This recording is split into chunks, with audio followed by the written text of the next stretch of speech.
देखो बच्चों, तुम सबकी परीक्षा को ध्यान में रखते हुए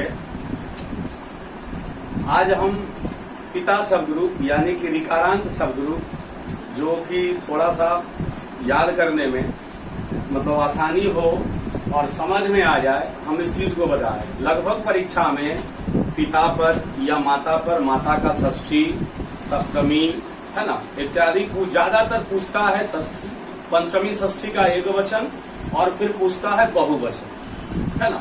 तो किस प्रकार पढ़ा जाता है जैसे हम बताते हैं उसी अनुसार बताएंगे, ताकि आपको परीक्षा में किसी प्रकार का कोई दिक्कत नहीं।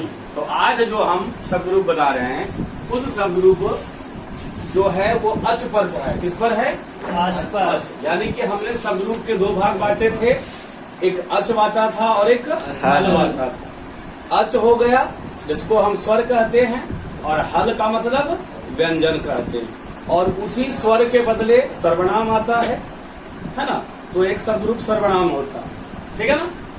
तो आज जो हम ऋकारांत शब्द रूप आपको बताएंगे, ऋकारांत, पहला सवाल का जवाब तो हमें यही मिल जाएगा कि जो हम लिख चुके हैं, माता पिता भ्राता दाता, माता पिता भ्राता दाता। पहला सवाल होता है परीक्षा के अंतर्गत जो ऑब्जेक्टिव टाइप शब्द रूप से पूछे जाते हैं कि माता का मूल शब्द क्या है। माता का मूल शब्द क्या है? जैसे सर्वनाम में हम बताए थे कि अगर पूछ दे अस्माकम, माम, मया, मह्यम इत्यादि का मूल शब्द क्या है, तो अस्मत्। क्या है? अस्मत्। और अगर त्वम वाला से पूछे तो उसका मूल शब्द युष्मत्। अगर वह वाला से पूछे तो उसका मूल शब्द तद होता है। ठीक उसी प्रकार अगर ये रिलेशन, ये देखो शब्द रूप क्या है, रिलेशन वाला है। कॉन्सेप्ट क्लियर करिए। सारा लगभग शब्द रूप आप कोई विभाग का पढ़िए, लगभग 2-3 बातें उसकी मिलती जुलती है, द्विवचन बहुवचन मिलता है। तो इस शब्द रूप को हम याद रखेंगे संबंध शब्द रूप। मतलब ये हमारे तरफ से है कि जितना संबंध वाला शब्द रूप होता है, केवल पति को छोड़ करके जो बड़े बुजुर्ग में आते हैं, तो उन सब शब्द रूपों का जो है ना रूप चलता है ऋकारांत पर। क्या चलता है? ऋकारांत। कुछ शब्द रूप को छोड़ दिया जाए, है ना, माता पिता दाता भ्राता माने भाई, ये सब रिलेशन संबंध वाले शब्द रूप कहा जाते हैं, ठीक है ना। तो ये सब शब्द रूप चलते हैं ऋकारांत पर। क्यों? क्योंकि पिता का जो मूल शब्द होता है वो पितृ तत्सम शब्द है ना। तो ये अंत में जो मात्रा लगती है उसी से चुनाव होता है ऋकारांत शब्द, है ना।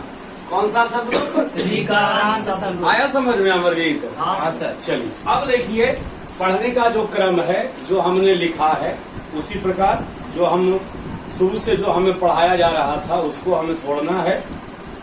और जो सिस्टम है सिस्टमेटिक ढंग से एक वचन, द्विवचन और कौन सा वचन? बहुवचन पढ़ेंगे हम, लेकिन हमेशा कॉन्सेप्ट क्लियर रखेंगे कि हम किस वचन को पढ़ रहे हैं। दूसरी बात, शब्द रूप को 8 भाग में बांटा गया है। कितना भाग में? 8 भाग में। और प्रत्येक भाग के 3-3 होते हैं। क्या होते हैं? 3-3। तो इस प्रकार हो गया 8 तिया 24। तो पढ़ना तो हमें 24 बार पढ़ेगा, हम जैसे पढ़ेंगे, लेकिन वो जो हमारा जो टेक्निकल रूप है पढ़ाई का, शब्द रूप का, उसमें हमको लगेगा कि नहीं हम 3 बार पढ़े हैं। क्या पढ़े हैं? 3 बार। और 3 बार ही पढ़े हैं और हमको शब्द रूप क्या हो गया? याद। तो परीक्षा को देखते हुए कि आपकी परीक्षा आपके ऊपर है, तो और ये शब्द रूप पूछता ही पूछता है ना। कल वाली वीडियो में हम आपको राजा वाला शब्द रूप बताएंगे, जो कि मतलब व्यंजनांत होगा, हल वाला।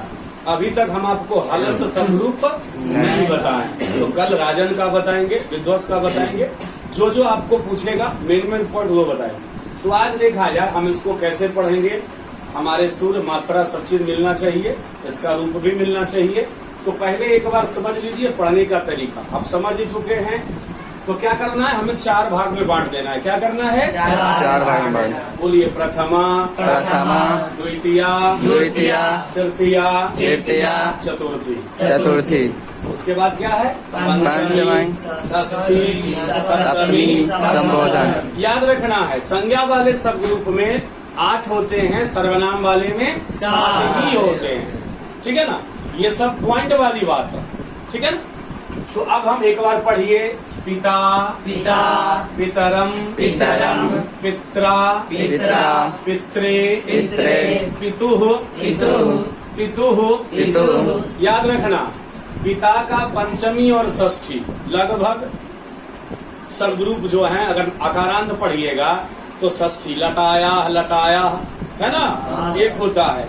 तो पिता का षष्ठी पितु हो जाता है। लोग क्या करते हैं, बच्चे क्या करते हैं, पिता का पितरस्य क्या कर देते हैं, पितरस्य, जो कि गलत है नियमानुसार, है ना। चलिए, पितुः पितुः पितरी पितरी पितः। पिता। हे हो हम नहीं दिए हैं, लेकिन उसकी पहचान दे दिए कि जहाँ एक्सक्लामेशन चिन्ह लगा हो वहाँ समझ जाइएगा कि शब्द रूप के पहले हे लगना जरूरी है। एक्सक्लामेशन का मतलब ही होता है हे और हो, ठीक है ना। अब हम द्विवचन को पढ़ेंगे। पितरौ पितरौ पितरौ पितरौ पितृभ्याम पितृभ्याम पितृभ्याम पितृभ्याम पितृभ्याम पितृभ्याम पित्रोः पित्रोः पित्रोः पित्रोः पितरौ पितरौ। एक्सक्लामेशन का होना जरूरी है, हे हो रहे या न अब हम देखिए बहुवचन को पढ़ेंगे।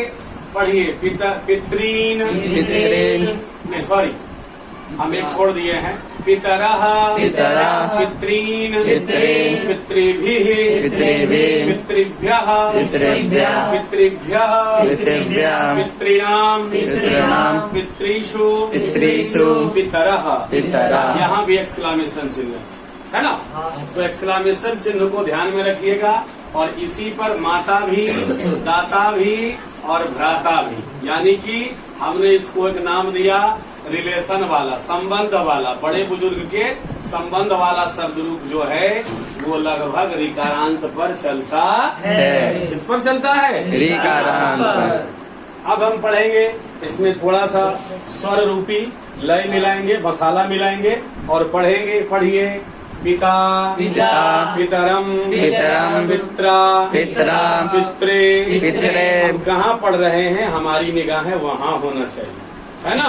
मन में ठान लीजिए कि हम किस वचन और किस रूप को, किस विभक्ति और किस वचन को पढ़ रहे हैं। उंगली आपके पास 10 है, पढ़ना 8 ही है। 2 उंगली को समेट लीजिए और उस पर कैलकुलेशन बैठा लीजिए आराम से। जब भी परीक्षा में सवाल आएगा तो आपके बगल वाला पढ़ते रहेगा 24 बार, आप एक बार पढ़िएगा, कैलकुलेट करके क्या करिएगा, निकाल दीजिएगा, ठीक है ना। शुरू करिए। पिता पिता पितरम पितरम पित्रा पित्रा पित्रे पित्रे पितुः पितुः पितुः पितुः पितरी पितरी पिता पिता पिता पित्रम पित्रा पित्रे पिता पितरम पित्रा पित्रे पितुः पितुः पितरी पितः। पितुः पितुः पितरि पिता। अब देखिए, माता माता मातरम मातरम मात्रा मात्रा मात्रे मात्रे मातुः मातुः मातुः मातुः मातरी मातरि मातरः। मातरः। यहाँ पिता है तो माता हो जाएगा, क्या होगा, माता। मातरः ने माँ ता भ्राता, ठीक है ना। एक बार स्वर मिलाइए। पिता पिता पितरम पितरम पित्रा पित्रा पित्रा का वचन, तृतीया का एक वचन। ध्यान रखना, बीच में पूछ बैठेंगे, है ना। पिता पिता पितरम पितरम पित्रा पित्रा पित्रे पित्रे पितुः पितुः पितुः पितुः पितरी पितरि पितः, पिता। ठीक है ना। अब अगर परीक्षा में सवाल पूछ देगा, पिता का षष्ठी क्या होता है बच्चा, पितुः। माता का षष्ठी मातुः। भ्राता का षष्ठी भ्रातुः। दाता का षष्ठी दातुः। अगर हम अनुवाद दे दिए, राम पिता की आज्ञा से बन गए, राम पिता की आज्ञा से क्या हो बन गए। जाएगा, रामः पितुः आज्ञया। आज्ञा स्त्रीलिंग है, लता लताम लतया, तो आज्ञा आज्ञाम आज्ञया, तो रामः पितुः आज्ञया वनम अगच्छत गए। आ सकता है ना, ये सेंटेंस भी आपको दे देगा। रामः पितुः आज्ञया वनम अगच्छत। इस वाक्य में पितुः में या आज्ञा में कौन सी विभक्ति लगी है, तो आप जानोगे तो सिलेक्शन तुरंत कर लोगे, है ना।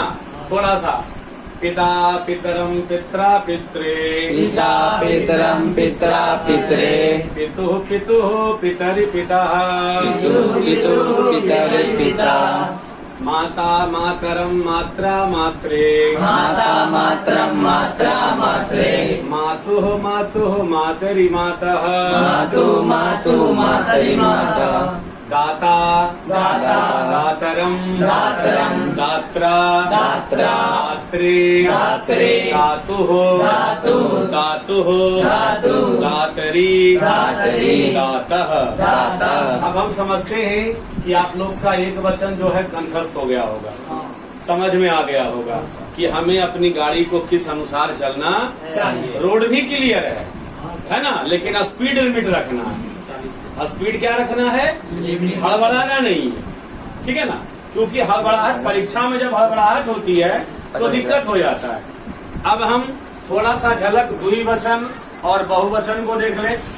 थोड़ा सा झलक हम द्विवचन और बहुवचन को हम देख लें, ठीक है ना। ध्यान केंद्रित करते हैं इसको, द्विवचन और बहुवचन एक एक बार पढ़ा देते हैं, क्योंकि द्विवचन बहुवचन सबका लगभग एक ही होता है ना। आनंदम ध्यानम मह्यम मनोयोगेन शृणु, मुझे ध्यान से सुनो, लिसन टू मी। पढ़िएगा पितरो पितरो एक वचन को छोड़ दिए हैं, हम आए कै वचन में, द्विवचन। और एकाएक करते जाइएगा, 8 तक पढ़िएगा, 8 तक, है ना। चलिए द्विवचनम 8 तक, ठीक है ना। पितरो पितरो पितरो पितरो 2, है ना, यानी कि एक ही बार पढ़ेंगे हम समझ जाएंगे कि द्वितीया का 2 चीज, यानी कि प्रथमा द्वितीया जो है दोनों एक जैसा होता है। अब हम पढ़ेंगे पितृभ्याम पितृभ्याम पितृभ्याम पितृभ्याम पितृभ्याम पितृभ्याम। तृतीया से लेकर पंचमी तक पिता का पितृभ्या ही होता है, पितृभ्याम ही होता है, ठीक है ना, समझ गए। अब देखिए पढ़िए पित्रोह पित्रोह पित्रोह पित्रोह पितरो पितरो। एक्सक्लामेशन होना नितांत आवश्यक है, ठीक है ना, समझ गए। अब आइए थोड़ा इधर भी स्वर मात्रा मिला लेते हैं, क्लियर करिए। पितरः पितरः पितॄन् पितॄन् पितृभिः पितृभिः पितृभ्यः पितृभ्यः। 4 तक क्लियर। सर। अब पढ़ेंगे पितृभ्यः पितृभ्यः पितॄणाम पितॄणाम पितृषु पितृषु पितरः, पितरः। ठीक है ना। मातरः मातरः मातॄन् मातॄन् मातृभिः मातृभिः मातृभ्यः मातृभ्यः मातृभ्यः मातृभ्यः मातॄणाम मातॄणाम मातृषु मातृषु मातरः, मातरः। ठीक है ना। थोड़ा स्वर में पितरः पितरः पितॄन् पितॄन् पितृभिः पितृभिः पितृभ्यः पितृभ्यः पितृभ्यः पितृभ्यः पितॄणाम पितॄणाम पितृषु पितृषु पितरः। पितरः। अब सवाल, पितृणाम किस विभक्ति का रूप है? षष्ठी बहुवचन, षष्ठी बहुवचन। पितृषु किस विभक्ति का रूप है? सप्तमी बहुवचन सप्तमी बहुवचन। पितृषु का मूल रूप क्या है? पिता पितृ। पितृषु का मूल रूप क्या है? पितृ। माता का मूल रूप क्या है? मातृ। दाता का रूप क्या है? दात्री। समझ गए? और भी पढ़ा रहे या समझ गए? समझ एक आध गए। बार और, एक बार और, एक वचन वाला या बहुवचन ही देखिए। पितरः पितरः पितॄन् पितॄन् पितृभिः पितृभिः पितृभ्यः पितृभ्यः। हो गया। अब पढ़िए पितृभ्यः पितृभ्यः पितॄणाम पितॄणाम पितृषु पितृषु पितरः। पितरः। बात समझ में आ गई है ना। अब कल के वीडियो में हम हलंत वाले बताएंगे। क्या बताएंगे? ठीक है, चलिए ओके, मन लगाकर पढ़िए।